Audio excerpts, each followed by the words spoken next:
Bonjour à tous, que du bonheur, je suis heureux quand je vous donne de bons pronos.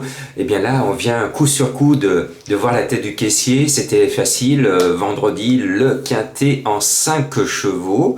Et ce samedi, bien mon coup de cœur, qui n'était pas le cheval de tout le monde, j'étais plus confiant que l'entraîneur qui était doublement représenté, il avait visé la course. Et bien mon coup de cœur est deuxième à 30 contre 1. Je donne le quartet en 5 et le quintet.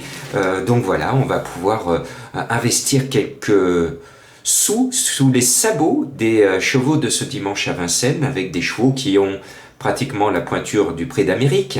Je pense notamment Chica de Joude qui est qualifié. Eh bien, on va mettre quand même cet épouvantail, cette star, superstar de Jean-Michel Bazir, ce Hongre qui mériterait qu'on lui ouvre la porte du Prix d'Amérique, parce que les Hongres ne sont toujours pas les bienvenus, c'est de la discrimination. C'est dommage, mais bon, je pense qu'un jour ou l'autre, nos dirigeants parisiens vont se réveiller et se dire qu'on a changé de millénaire et que nous sommes bientôt en 2020, qu'il va falloir revoir tout cela et faire courir les Hongres au plus haut niveau. Les courses doivent démontrer que le meilleur cheval du moment doit l'emporter, quel qu'il soit, que ce soit une fille, un garçon ou un Hongre. C'est le meilleur qui doit gagner. C'est ça la logique des courses, et avec ces règlements à la point de suspension, ce n'est pas du tout le cas. Alors on met Klingem, le 13, il aligne les succès, il aligne les bâtons, paf, paf, paf, il vient de faire un exploit extraordinaire.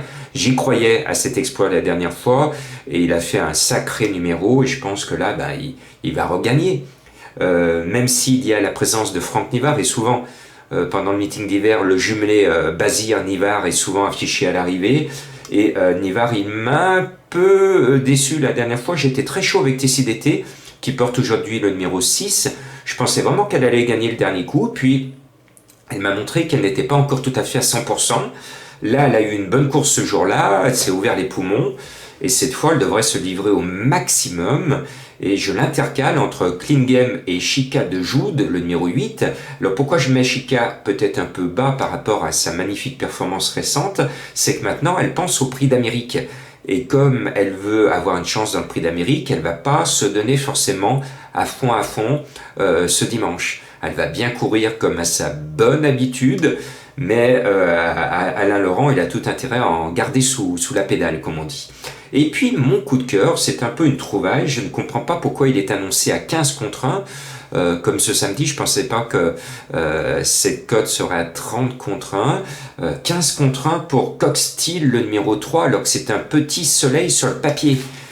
D'abord, écoutez sa musique. Récemment, 1, 4 victoires, 2, et ainsi de suite. Ce Coq-Steel vient chez nous avec des ambitions.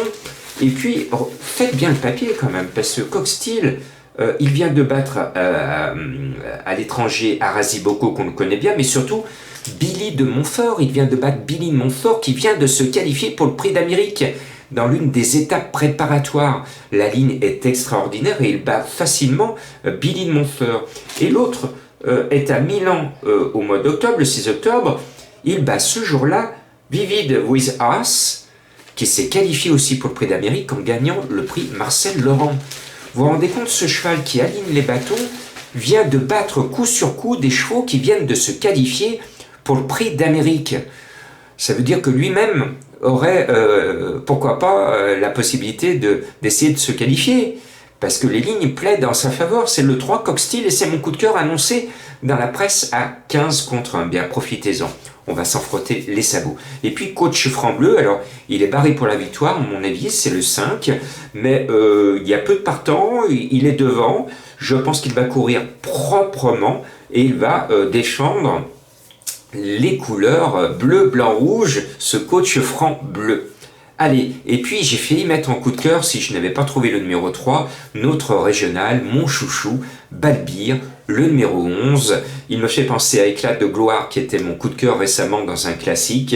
Eh bien, Balbir, il est régulier, généreux, il est toujours là.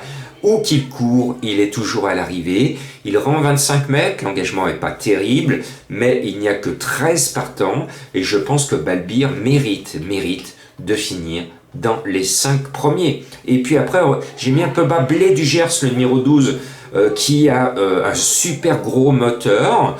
Le cheval va courir proprement, il va récolter quelques euros. mais j'ai l'impression que c'est peut-être pas forcément son objectif cette course. Donc je le mets un peu bas, mais sur sa valeur, il doit finir dans les 5 premiers. Puis après je me suis dit, Jean-Marc, il faut que tu trouves le tocard de derrière les fagots.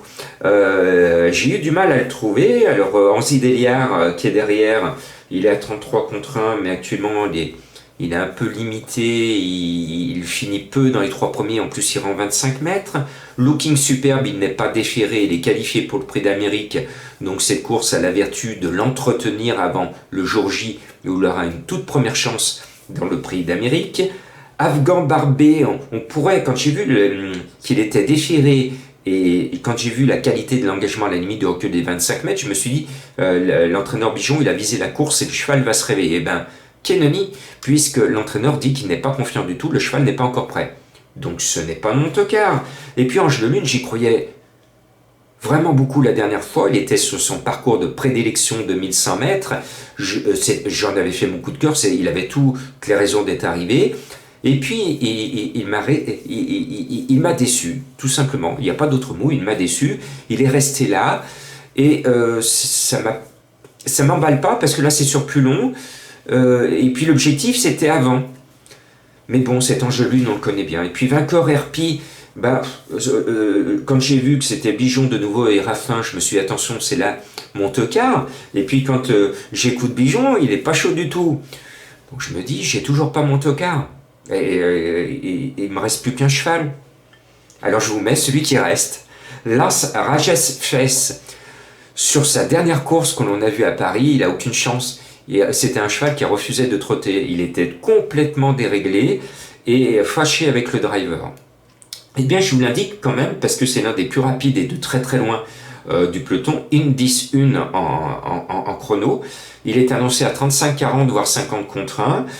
Et c'est un Français, le driver. On fait appel à une main experte d'un driver qui connaît la piste de Vincennes, qui connaît les pièges. Et je pense que Monclin va bien tenir ce cheval. Il va lui expliquer comment il faut se conduire à Paris.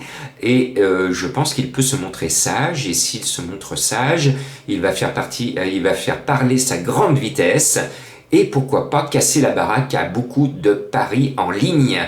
Donc voilà, vous savez tout sur ce quintet. On peut mettre un indice de confiance de 5 sur 5. Il y a peu de partants avec un épouvantail au départ. Allez, 5 sur 5. Bon dimanche.